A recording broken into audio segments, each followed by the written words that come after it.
Hi, everyone, and welcome to another episode of Home Tech. I'm Seth Johnson, and joined as usual by Jason Griffin. Hey, Jason, how's it going, man? Pretty good, Seth. How are you doing? Doing well.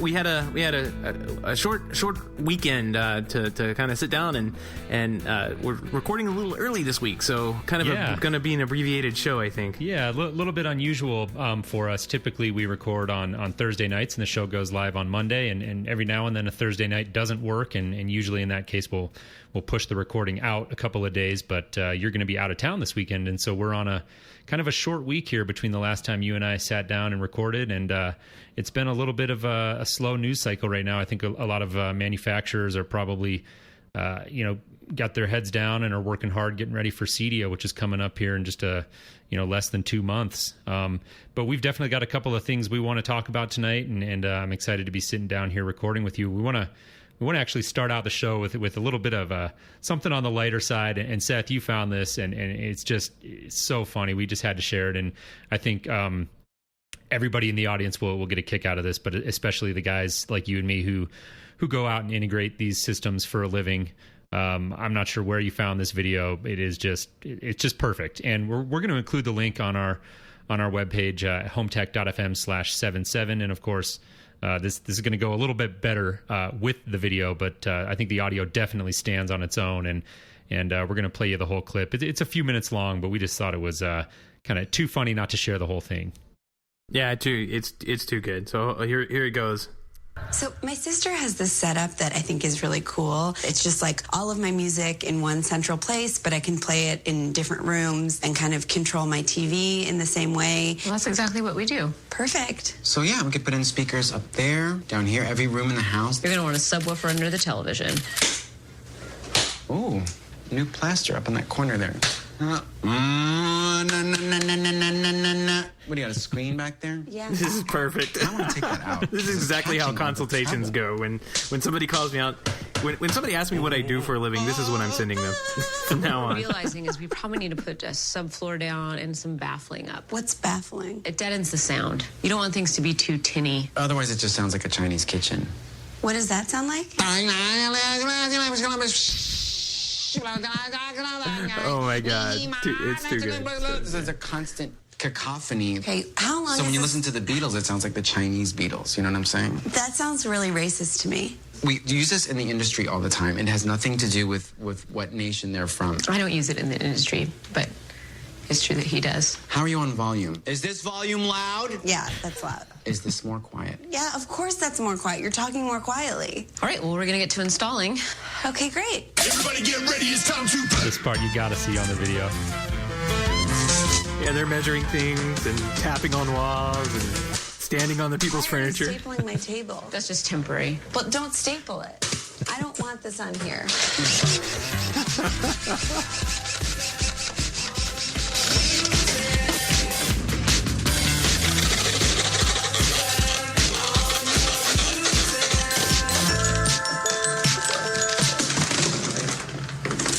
What was that? I'm so sorry.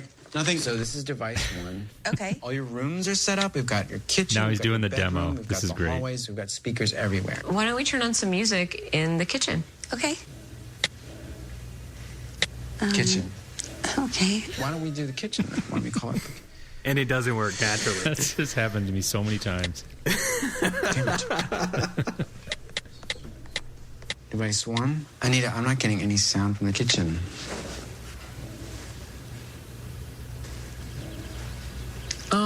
I don't know if we hooked up the HDMI cable. Do we have one in the car?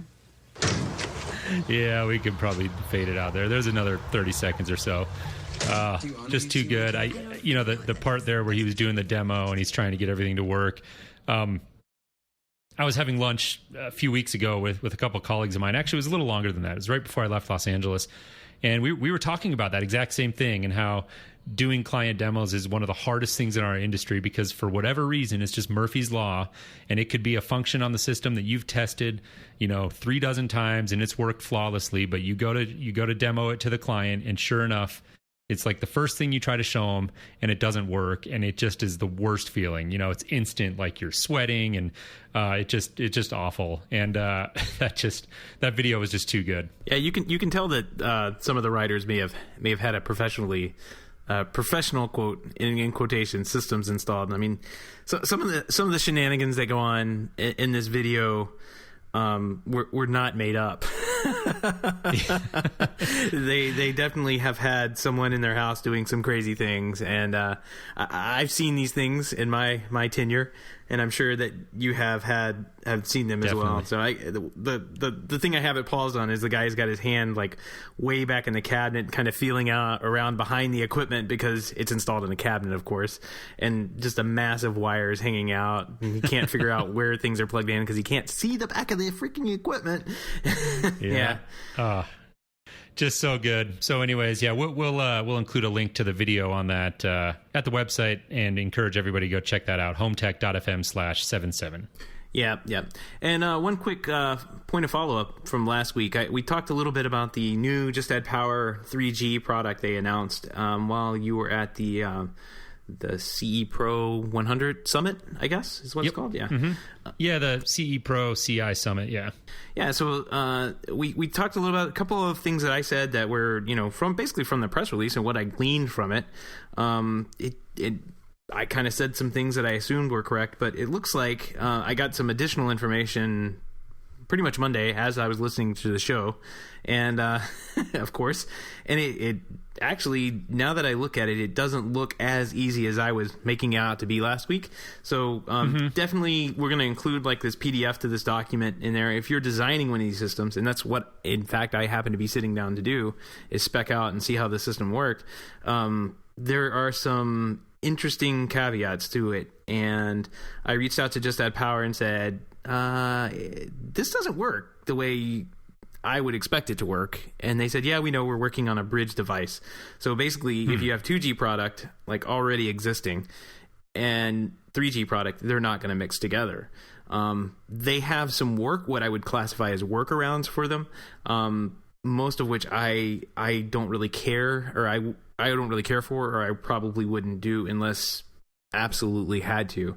So check out if you're a system integrator and you want to kind of see how this works, you may want to check this out. If you are using a control system like Control 4, you definitely want to check this out, because I'm not sure it would work with some of the system designs and the way I know Control 4 to work with Just Add Power. So unless they have different drivers they're going to come out with for this thing.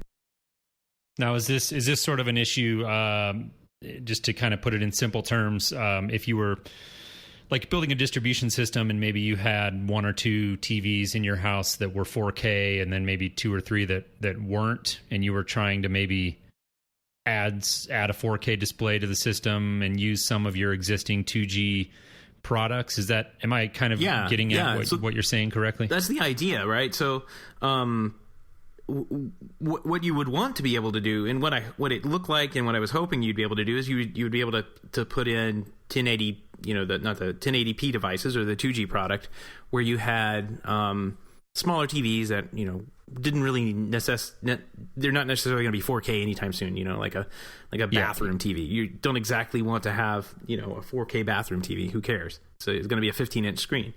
But where you do need the 4K, like maybe in the family room or the office or the home theater, you'd be able to put in the 3G devices.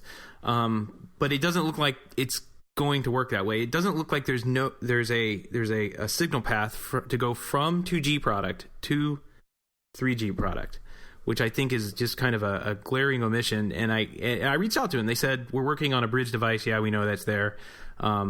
So hopefully we'll see something come from them soon, and I can kind of get my head wrapped around that, and start speccing it back into systems. So it's just going to present basically a design challenge for integrators who have mixed systems. If you go with all 3G product, you're fine. 2G plus 2G product, you're fine. But it's when you add that, again, here we go with the 4K woes here. And when you add that 4K display in with HDCP 2.2, we're still having problems. Yep. Yeah, definitely. I mean, it's definitely a topic we've hit on multiple times on the show, and surely we'll hit on numerous times in the future, is just that whole 4K transition. And I think this is just one more facet of that. And again, just something to be aware of if you're designing a system, or if you're in the market for one, you're purchasing one. Just always be conscious of that. You've got 4K technology making its way steadily into the mainstream, and it's something that we really all have to be conscious of and design around, for better or worse. That's just kind of how it is. One other story that we wanted to touch on here, a quick news story, is IC Realtime, and they have just announced a cloud recording service that they're calling, I believe, IC My Cloud is what the name that they went with. And it is sort of IC Realtime's, I would say, answer to a product like Dropcam. And we're seeing quite a few companies do this now. So this idea of, if you've got a handful of surveillance cameras at your house, the idea that you have to have a DVR, recording this footage locally onto a hard drive, is kind of going away. You've got some options now. And I'm curious to see kind of how this works out, and how it kind of plays out for IC Realtime. Right. Yeah. What I'm seeing, what they're showing on the articles that I'm reading is it's going to be a $7.99 price point per month per channel. So that is initially better than, I guess, what Dropcam would offer, but not after. Only on the first camera, right, though. Only on the first camera. Because Dropcam, go ahead. Yeah, so with Dropcam, you get your first camera. You get, I think, a 7-day rolling loop for $9.95 a month, or $99 a year, which that works out to like 2 months free. Additional cameras beyond that are like $5 a camera, right? And so it like, for instance, I have 2 Dropcams at my place, and I pay like just under $15 a month. So, really, IC Realtime, the pricing is higher for the cloud recording, and that's going to add up. Certainly, if you've got 5 or 6 cameras, that could add up. That could add up really quickly. Yeah, but one thing this is going to be able to do that your Dropcam isn't going to be able to do is have a camera that actually lives outside. Yep. So, and actually see in the dark. Absolutely. Yeah. So and be weatherproof and vandal proof as well. You're not going to get that from a Dropcam, but if you that's a big deal. Oh yeah, that's yeah. Like I'd say 90% of the cameras we do are outside. Right, and I'd say where I've seen this product, IC Realtime is looks like they've kind of fancied up a product that I've seen before. It's been offered a number of different ways, but this product, just cloud recording in general, you can do already with many cameras. This is just IC Realtime's branded option, and they're a pretty big player in the industry, so it's good that we're talking about it for both end users and dealers. But where I've seen this used most frequently is at like those gate cameras that you have to gated communities. Instead of having a full NVR there, they just have a camera tied into the internet, and it records out on the internet. So if there's anything that ever happens, no one has to go on site and putz with this DVR software that's really horrible, and they could just go online anywhere they are, look at what happened, take the video off of that. And I've seen that used for a number of years actually now. So it's just interesting to see a player like IC Realtime kind of just jump into this, and looks like what they're trying to do is compete with Dropcam with it, which is pretty good. Yeah, and like I said, this isn't unique necessarily to IC Realtime. I know the names are escaping me, but I know for sure there are other, like professional camera companies. When I say professional, meaning not like a straight to consumer thing like a Dropcam, but like a professionally installed CCTV product lines that are doing this. The point you made about the outdoor camera, I just want to circle back to, because a couple years ago, I was doing an installation for a client out in Santa Monica area, and he wanted some cameras, but the house was, it was very green. He was really into keeping the energy costs down. That was a huge thing for him. And he really did not want a DVR with a spinning hard drive. He was very, very adamant about that. It was something we had to respect in the design, and he just didn't want that. But at the time, there wasn't really a great solution that we could find that we felt like we could stand behind to put 4 outdoor cameras up and have it record to the cloud. We just couldn't come up with anything, and ultimately we ended up using some network cameras from a company I'm not going to name because it just went horribly. And, they had SD card storage. Oh, basically yeah. was the workaround. Yep. So that he wouldn't have to have a DVR. And if something did happen, he could pull the footage off of the SD cards. And it never worked the way that we wanted it to. It was a bad situation for us as the integrator, a bad situation for him as a client. And ultimately, he ended up finding. I'll have to try to find a link maybe that you could throw up in the show notes. He found it's like a third party that made an outdoor case for the drop cams, and that's what he ended up doing. And that was actually kind of around the time I was phasing out of my involvement in that project. It was moving over into our client services department, and I know they had some challenges with the Wi-Fi range on the drop cams because, of course, you can't get a hardwired Ethernet connection to them, and there was challenges there as well. So I guess my point is, a solution like this is nice to know about. It's nice to have that in your tool belt for any sort of design situation where you may, maybe an NVR or a DVR just isn't practical. Right, and I have clients ask all the time for a camera solution where they can just put it outside, and they basically want a drop cam that they can put outside. I mean, they want this product to exist, and like you said, it's just been very, very, very difficult to use the products that we have as integrators, which are mostly border on the pro side of things. When the cameras that we get aren't as nicely made.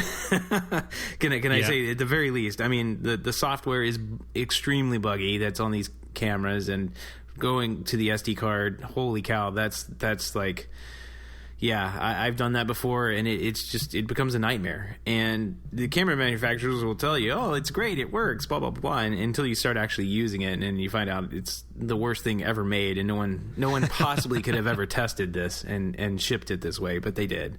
It's a tough landscape with cameras. For whatever reason, I've been through feels like more than a proportional number of issues with cameras and DVRs. Yeah. I don't know what causes that, but it's. I think it's personally, I think it's between like feature creep and just bad software writing in general. Like we know we need to see the cameras. Like I think Dropcam nailed it. You want to see the cameras, and you may want to have a small backup, until maybe a couple of weeks if you had an NVR at your house.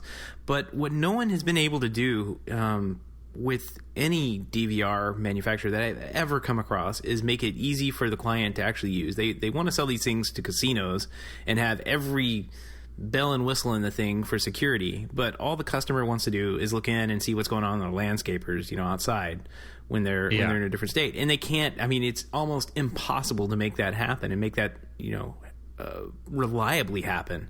In our industry, it's just kind of sad that we're at that point. If anybody knows of a great camera company or great NVR software, they can send my way. I'd be more than happy to check it out, because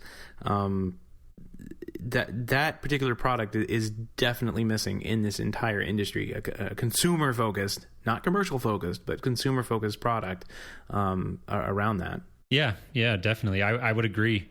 Anyways, we can kind of move on from that story. There's one more story that we wanted to touch on that, again, I think for the integrators and the professionals in our audience, they'll kind of, it's a big story. Bay Audio is a company, a speaker manufacturer that I know I worked with quite a bit in some of our mid to higher end installations when I was living out in Los Angeles, and a good speaker company. And they have actually announced that they're going to be closing their doors, I believe, September 1st. If I am recalling correctly, was going to be, officially their last day. And, Bay Audio is just one of those companies I always had good experiences with. good products. I felt like reasonably priced for what you got, and I'm curious as to why this decision was made. Yeah, I mean, it looks like this is Ira Friedman's company. Mm-hmm. And it looks like, I mean, he's been a long time industry, either voice or he wrote the Bay Audio Guide to Companion Selling. I mean, he's been around. I don't read very much, and I kind of know his name from somewhere. Like, it's in the back of my mind. So yeah. I know he's been around our industry for quite some time. Looks like he was president of Boston, or VP of Boston Acoustics, which is a huge speaker company. So yeah, I mean, he's been around a number of years, and it looks like they are basically just reorganizing. They're not really shutting the doors. It looks like they have turned the company's name into Perfect Third, which is kind of a musical reference. Well, that was kind of my initial thought too, and I didn't pull the quote out here in my little notes to talk about, but there was a line in there that seemed to me to make it pretty clear that they weren't, that a Perfect Third was really legally, there was no relationship at all between a Perfect Third and Bay Audio. It says here, I found the quote, in a letter to dealers, Friedman writes, Perfect Third is a new entity with no legal or financial relationship with Bay Audio. Sounds like somebody has some debt to pay that they're not going to be able to, and had to reorganize the company to me. I mean, that's, it seems to be a mess. Yeah. Yeah, it's sounds a little dicey as far as, existing dealers who maybe were selling a lot of their product and have a lot of this stuff deployed. Thankfully, in our industry, speakers are one of the very, very few things we sell that don't require a ton of service. Every now and then you get one that's bad out of the box, or a client blows a speaker, or something along those lines. There are, of course, situations that arise where you need that support from your manufacturer, but by and large, speakers are one of the things in our industry that don't require a ton of support. So it's not like as big of a deal as if a big control company shut down and you'd been selling their products, because that could really just make life miserable for a very long time. Right. It does say that as far as warranty support, I think it's pretty much null and void. They did mention in here that there's a live wall line of speakers that I guess I was not familiar with, but Bay Audio began distributing in 2010. So I don't know if Bay Audio was manufacturing these. They're an invisible speaker that goes behind the drywall, and it says that a Perfect Third will honor warranties for those, which is kind of interesting. But as far as the bulk of the products, really no warranty. And it says, for unresolved service issues, and I'm quoting here, Bay Audio will make every attempt to solve your service issue, but no guarantees are made. Well, I mean, it's too bad, because there's only like a couple places you can buy speakers these days. It's kind of yeah, exactly. Kind of like TV mounts, right? Like, it's just you go to the most random places, and they're like, "Oh yeah, we're selling TV mounts and speakers now." It's like, is everybody doing that these days? Yeah, I mean, there's probably a lot of reasons. One of them is presumably what I cited a minute ago in terms of the cost to support these speakers is probably as a percentage of the money that you're selling and the revenue that you're generating by selling them. That cost to support, I would have to imagine, is significantly lower than probably every other product in, say, Crestron's line, who I know sells speakers, and right. there's a ton of them out there, and they really run the gamut from just super cheap basic speakers to extremely overpriced audiophile type things that I just don't particularly get into. And I felt like Bay Audio had some products that really sat right in a nice middle ground there, where they were really high quality speakers. They certainly were not the cheapest speakers you could buy, but they also, I didn't feel like, were ridiculously overpriced the way that some speakers are. Yeah, and there's some There's some angry posts on the CE Pro article we'll link to in the show notes. Is there? I haven't gotten to the comments yet, but that doesn't surprise me. Yeah, they're pretty mad about the warranty thing, and I guess if you have credit, if you return something or have credit with the company, that's kind of gone now. So that's not a good place to be in if you're an integrator that's done business with this company. So. Yeah, this interesting story. Yeah, definitely interesting story. It definitely sucks for some people when this type of thing happens. It could happen, at any time. You have to trust the people you're working with, and in this industry, and really any industry. I mean, who you hire and what you buy and what you bring in, you have to trust that they're going to be around in 10 years to honor a lifetime warranty when something happens. Yeah. Yeah, so this Perfect Third is a brand holding company is what they're calling it in this article. Not clear to me from this article exactly what they're going to be doing.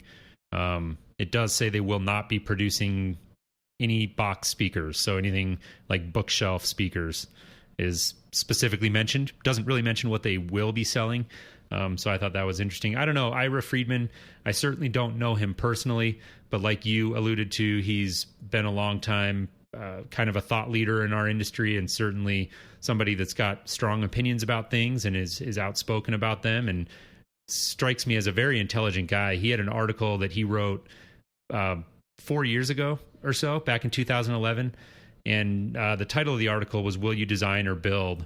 And in that article, which was kind of a piece that I've revisited a few times over the last couple of years since I first read it, and he's kind of drawing the conclusion that in the AV systems integration business, there really needs to be sort of an evolution in terms of one of the analogies that he draws is if you look at companies like plumbers, the guys who are doing the plumbing in large residences aren't typically the guys who are also doing the engineering of that plumbing system. That trade has sort of split. You have same with electrical. You've got electrical engineers, and then you've got electricians. But he says, by and large, in the AV and systems integration business, the guy who designs it is the guy who sells it, is the guy who installs it. And he's sort of speculating that the industry needs to evolve and kind of change. And we need to be thinking about, are we designers or are we essentially installers? And I think it's an interesting piece. I think reasonable minds could disagree on it. Our industry is pretty unique, and I think there's room for a lot of different business models and different ways of doing that. But I do think it is interesting and worth noting that for people who might not be aware, on the commercial side of the business, that is a very common practice to have, a separate consultant or designer who comes in and establishes a project scope and does all the, kind of oversees the bidding process and vets all the different bids and then oversees the installation from more of like a management perspective. And a lot of times in commercial, not always, but a lot of times those are separate people. And that's pretty rare in my experience in residential. Saw a tiny bit of that at the very high end of the market out in Los Angeles, but by and large, we don't see a lot of that. Yeah, I've only seen it maybe less than a handful of times. Like I could count on maybe 2 or 3 fingers how many times I've seen that in residential. Commercial, it's done all the time, where they will write you a bid spec.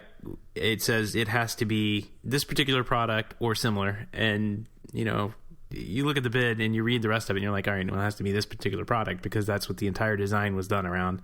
Mm-hmm. And I personally think that's the way residential should go, especially for the higher end projects. Although, I mean, as we were kind of talking a little bit about this before we started recording, things have gotten a lot easier on resi installs, and it might not be as needed, but I still think that it's a good idea for the bigger projects where maybe you're doing a dedicated home theater and you have video distribution in the rest of the house, and you as a homeowner want to purchase a system that could run you upwards of $200,000. How do you one, make sure that system is designed correctly by the guys that are buying all the product and putting it in?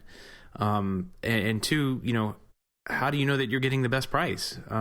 You know, like if you get a parts list that's absolutely everything that you need to do the project, you could bid that out just like you bid out any other home improvement project, right?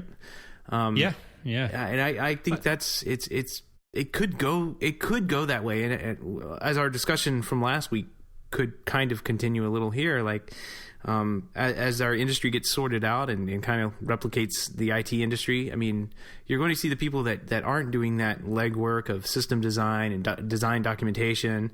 You're going to see those guys kind of fade away, and the ones that are actually doing that portion of the work stay around for the mid and high end and super high end jobs. Because it's absolutely it's a necessity on a project that could last 2 years to document everything, and you can't get away from it.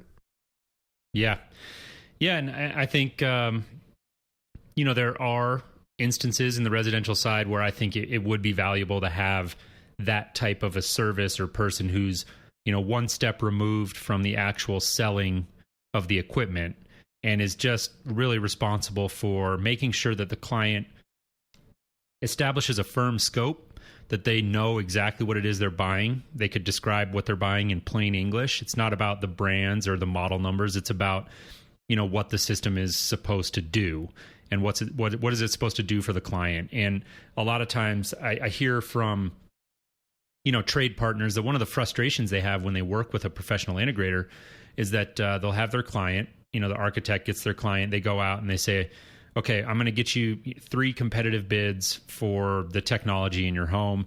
And then company 1 comes back with a bid that's $50,000. Company 2 is $100,000 and company 3 is $250,000. And the reason that it overwhelms the architect, the designer, it overwhelms the homeowner. They don't understand why they're so different. What is it that makes them so drastically different? And I'm using obviously big round numbers, but I've heard of this happening all the time. No, it happens. Yeah. And really the reason is because there's not the scope isn't defined well enough, and the people designing those estimates are doing their best to, I have faith in people, and I think that by and large the people doing business in our industry are good people. They're not trying to rip you off. They're trying to design a system that they think that you want or need or that you're going to benefit from. And people's interpretations of that can often be very different. And by having somebody who comes in and really establishes a very firm scope and a set of documents that you can then take out and put to bid, then you're really getting apples to apples. And right now in our industry, especially at the higher end of the market, I mean, when you talk about jobs that are like $50,000 or more, and some of these jobs get up way over that, $250,000 AV scopes or technology scopes, there's a lot of room for interpretation there. And I think that on those type of jobs, we could really benefit from kind of visiting this article by Ira Friedman and thinking very hard about, maybe the industry does need a little bit more of a division or segment between kind of the design and then the service and installation. It's certainly something worth considering. Yeah, what we've started to do to kind of combat that is on the jobs that are clearly going to be 6 figures and up, is just basically starting conversations off with budgeting numbers, based on what we know our systems are going to cost, and from those budgets you can completely define a scope with the homeowner.